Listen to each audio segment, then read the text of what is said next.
And now we begin the second part. To get the resin ready, and it's down in the house getting ready for disassembly and reassembly with the resin. So I probably could just mix resin and then put it along the edges here, pick this up a little bit, put it underneath, and just would use a tongue depressor or something to apply it. But I like to use bags because I like to mix it up and then have like a pastry bag to really be precise, and then use my tongue depressor then to get my fillet.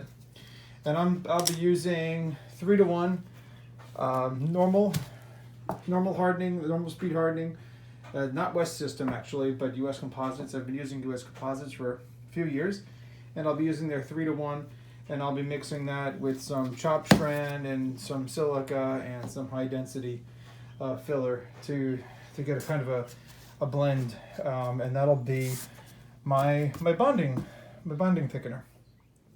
So I like to mix my thickener before I put in my hardener because A, my hand gets really tired. B, this seems to really work out well because I can get it to a nice consistency. Like I want it to be a nice peanut butter. It's still a little runny. Well, not really. That's pretty good consistency. Now when I put the hardener in, it's going to get more runny. So I'll have to add a little bit more thickener. Probably use some of the silica, the 406 silica.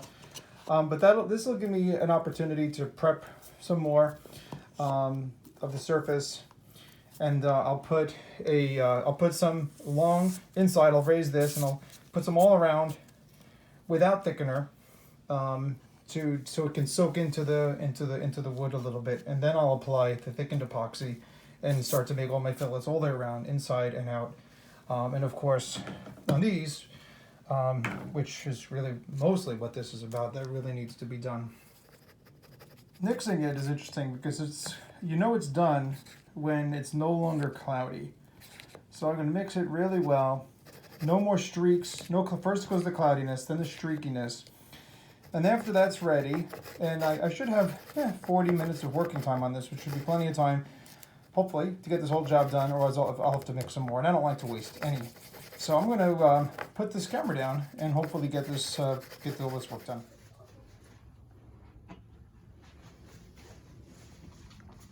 So I screw the screws in just enough so I can see the screws, just so they can find their original holes. I did not drive that one in because I didn't label it, and I'm not sure if I have the right one in place or not.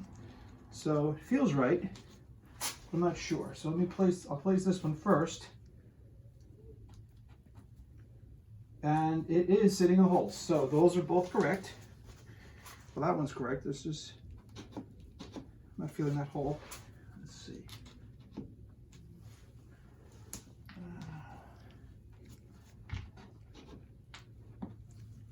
Yeah, there. That's it. That feels like it. Let's see here.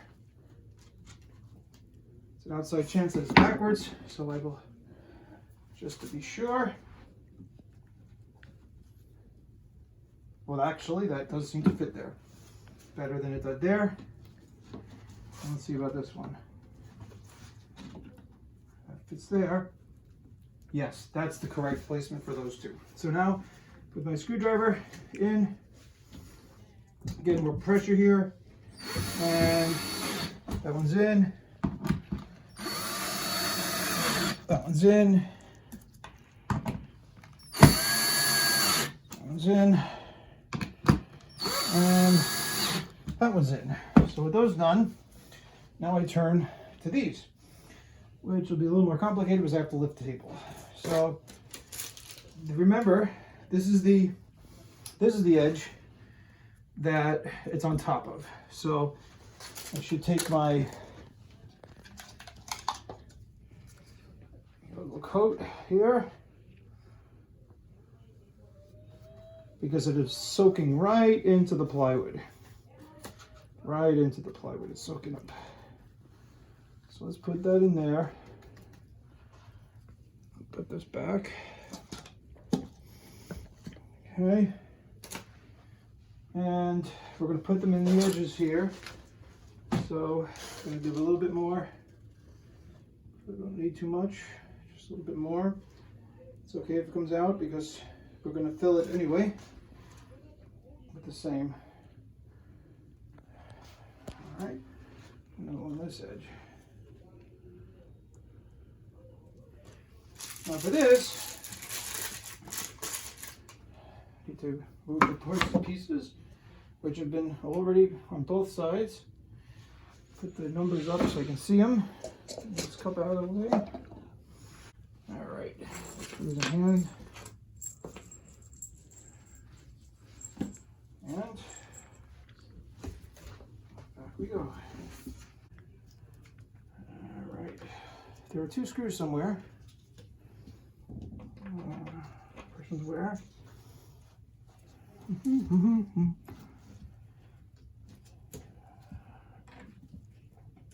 Same thing, I want to see the head of the screw. Basically, where's that going to be?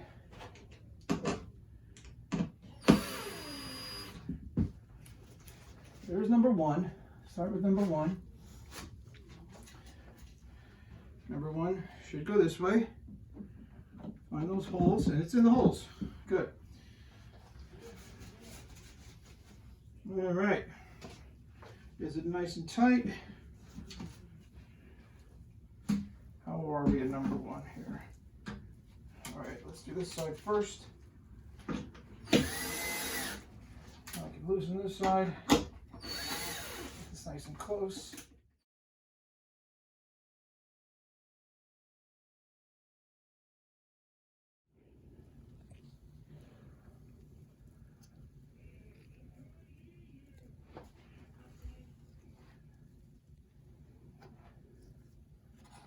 So filleting, but also filling in some cracks in the wood, also along the seams.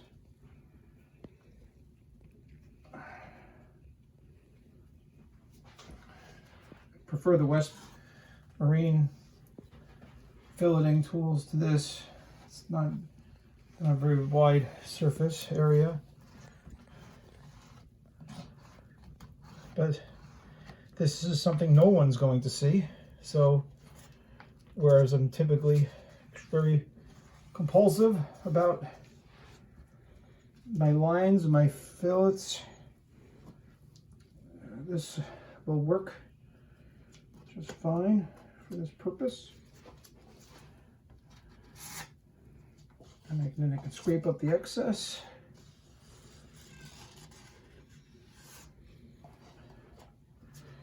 As the cat meows outside the door. And that's looking pretty good. Usually the flat end of the West Marine fillet tool is good for picking up excess because it's flat. And then I do not have enough to fillet all of this right now, but I can change the angle a bit. Rub over most of it.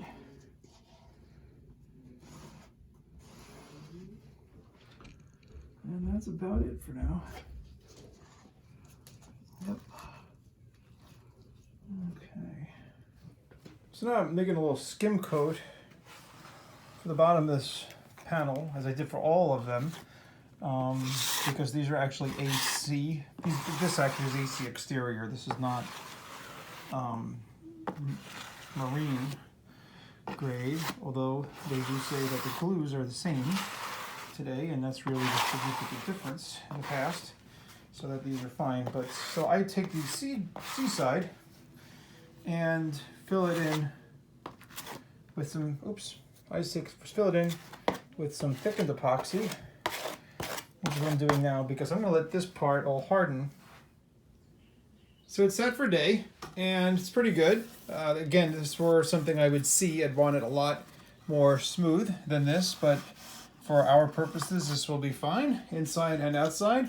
There will be more on the outside and on the inside, because as you see, I've been pulling out my scraps. Like I said, nothing gets thrown away. I have a whole ton of fiberglass. The whole bag is full of fiberglass. This is basically tape, a fiberglass tape that is about 10 to 12 inches wide.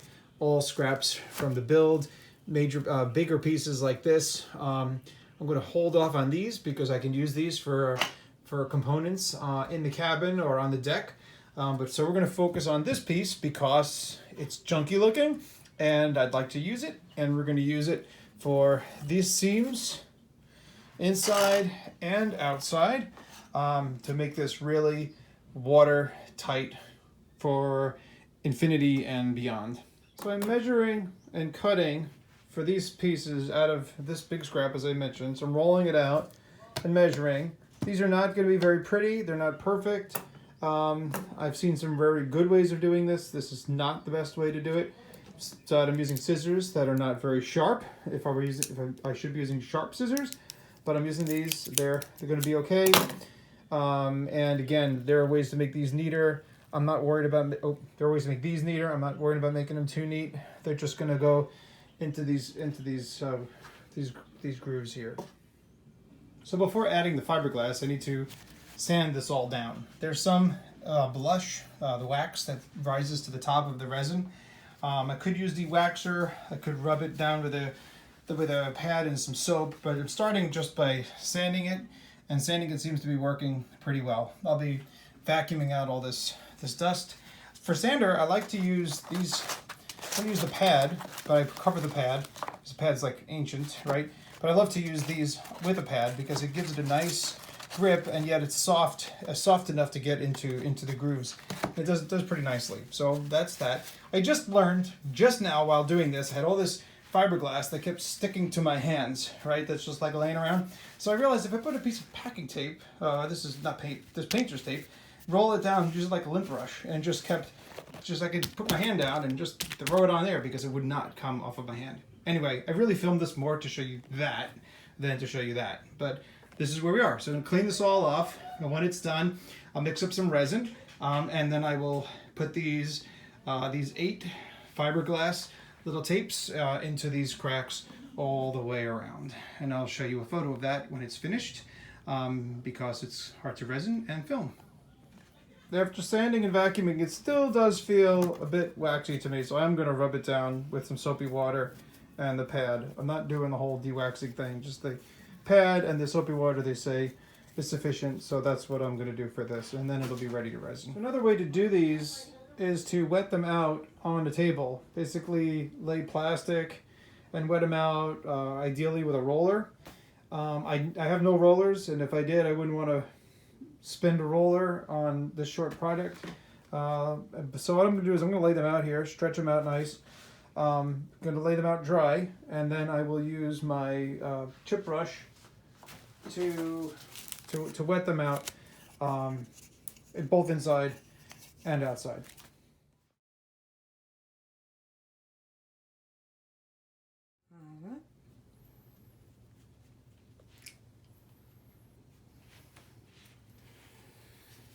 So I made up about 4 ounces of the medium hardening resin, and I started by tapping along the tops and the corners. Use this a little bit like glue to hold it in place, and then I basically just dabbed in the cracks and I worked my way out. And if I see some places where it's like, as I went around the edges, I have some bubbles, so I'm basically just pushing them out as best I can here with my fingertips. It's always hard for the glass to stay on the corner. They don't like corners, they like smooth turns. So I might have to inject later or just resin it down. I don't want to use my scissors. But I overlap all the glasses overlapping on the corners. So it is raising now. But here's there's more resin here than there needs to be. It's kind of floating in here. You can see it's too much. But again, I'll just pull it out a little bit, but I don't want to cause an air bubble here, right? So again, it's not bad. It's looking pretty good. As I got all, you saw the previous photo there, all around, there's glass. So some of these bubbles, maybe I'll just inject more. And I'm saying inject, but basically I'm just applying pressure with the brush to oversaturate it.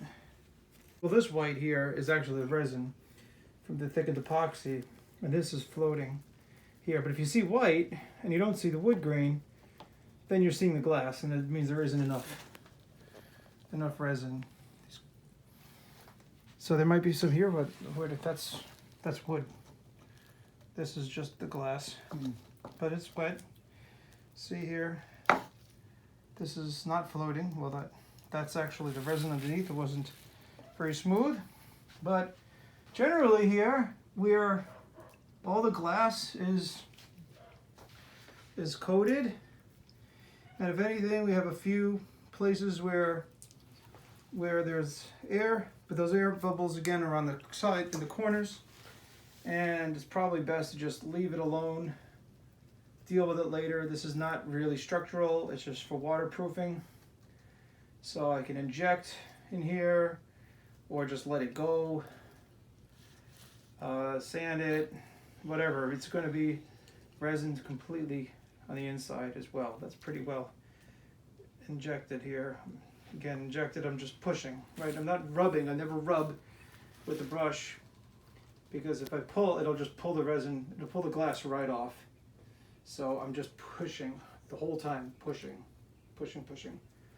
If I pull anything, it's my fingertips. But I think that's pretty good.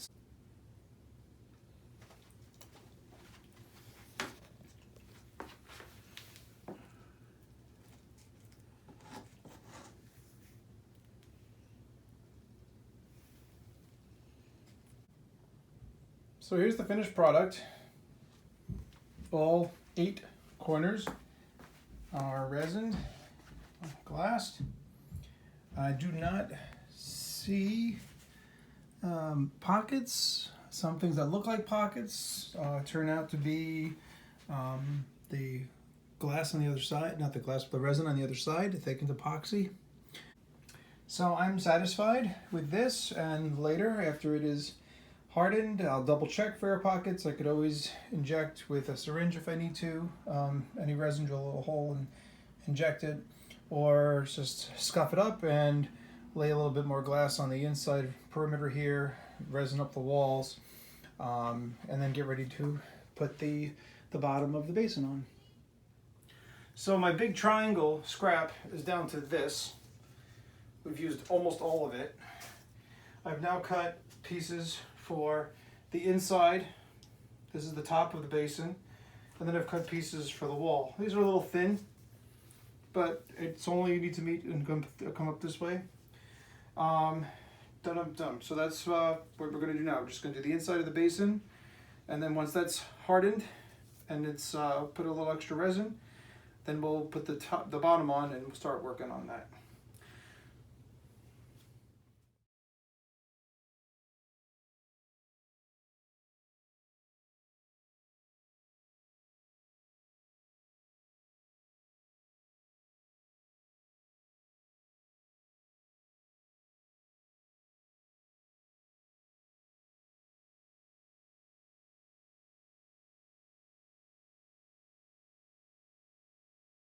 All right, so it's basically done. It's pooling in some places. A little bit more resin than we need in there. Take a little bit off. Again, we're not going for beauty here. We're just going for waterproof. This is inside the basin. So this is it. This is pretty satisfied. This will all be trimmed later after it hardens. And again, same thing, if I need to fill any gaps, I will. I don't see any gaps to fill, so we're pretty good. That's it.